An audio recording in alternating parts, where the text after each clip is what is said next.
माननीय रक्षा मंत्री जी का बयान होगा। अभी स्टेटमेंट आपको हाथ में मिल रहा है, अभी बट रहा है स्टेटमेंट। माननीय रक्षा मंत्री जी,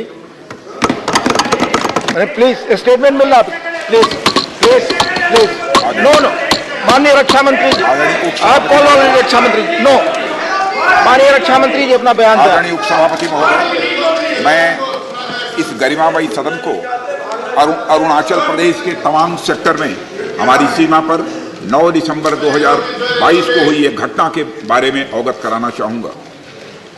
उपसभापति महोदय, 9 दिसंबर 2022 को चाइनीज पीएलए ट्रुप्स ने तवांग सेक्टर के यांगसे एरिया में लाइन ऑफ एक्चुअल कंट्रोल पर अतिक्रमण कर स्टेटस को एक तरफा बदलने का प्रयास किया। चाइना के इस प्रयास का हमारी सेना ने दृढ़ता के साथ सामना किया। उपसभापति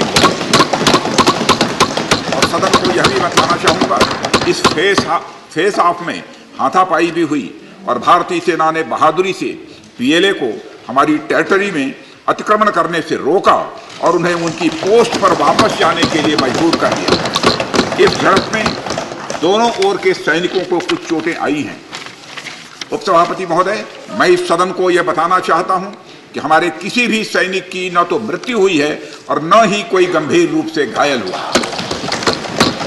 इंडियन मिलिट्री कमांडर्स के टाइमली इंटरवेंशन के कारण पीएलए सोल्जर्स अपनी लोकेशंस पर वापस चले गए और इस घटना के पश्चात एरिया के लोकल कमांडर ने 11 दिसंबर 2022 को अपने चाइनीज काउंटर पार्ट के साथ स्थापित व्यवस्था के तहत एक फ्लैग मीटिंग भी की और इस घटना पर चर्चा की।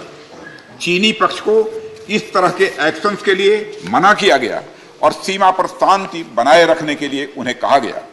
इस मुद्दे को चीनी पक्ष के साथ कूटनीतिक स्तर पर भी उठाया गया है।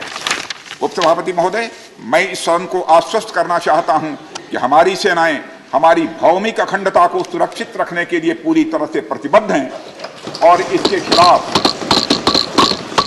खिलाफ किसी भी प्रयास को रोकने के लिए सदैव तत्पर हैं। मुझे विश्वास है कि यह सदन हमारी सेनाओं की वीरता और साहस को एक स्वर से समर्थन देगा और अध्यक्ष महोदय, मैं आश्वस्त हूं कि यह संसद बिना किसी संशय के भारत की सेना की क्षमता, शौर्य, पराक्रम और प्रतिबद्धता का भी अभिनंदन करेगी। धन्यवाद। धन्यवाद। माननीय रक्षा मंत्री के अरुणाचल प्रदेश के तवांग सेक्टर में 9 दिसंबर 2022 को जो घटना घटी उसके बारे में एक विस्तृत वक्तव्य सदन के समक्ष रखा है। माननीय सदस्यगण, हमारी सेनाएं पूरी मुस्तैदी और ताकत के साथ हमारी सीमाओं पर तैनात हैं और उनके शौर्य और वीरता पर पूरे सदन को हम सबको विश्वास और भरोसा है। देश की सीमाओं की सुरक्षा और संप्रभुता के लिए सर्वोच्च बलिदान देने में भी हमारे सैनिक सदैव तत्पर हैं और रहेंगे। माननीय सदस्य, यह एक संवेदनशील विषय है। जैसा माननीय रक्षा मंत्री जी ने बताया, सरकार उत्पन्न हुई स्थिति को पूरी गंभीरता के साथ ले रही है और सभी आवश्यक कदम उठा रही है। मुझे विश्वास है कि इस संवेदनशील मुद्दे पर पूरा सदन एक है और एक मत से हम यह संदेश इस सदन से देना चाहेंगे कि देश की सुरक्षा की चुनौतियों का सामना करने में सभी दल और पूरा देश एक साथ है। माननीय सदस्यगण, मैं आपको बताना चाहूंगा इस सदन के अतीत के कुछ उदाहरण।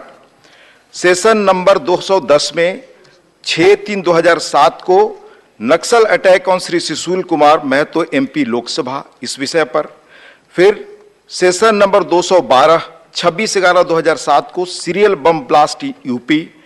फिर सेशन नंबर 215 13/3/2009 को फॉलोअप मुंबई टेररिस्ट एक्ट। फिर 215 सेशन में 18/2/2009 को सिचुएशन इन श्रीलंका।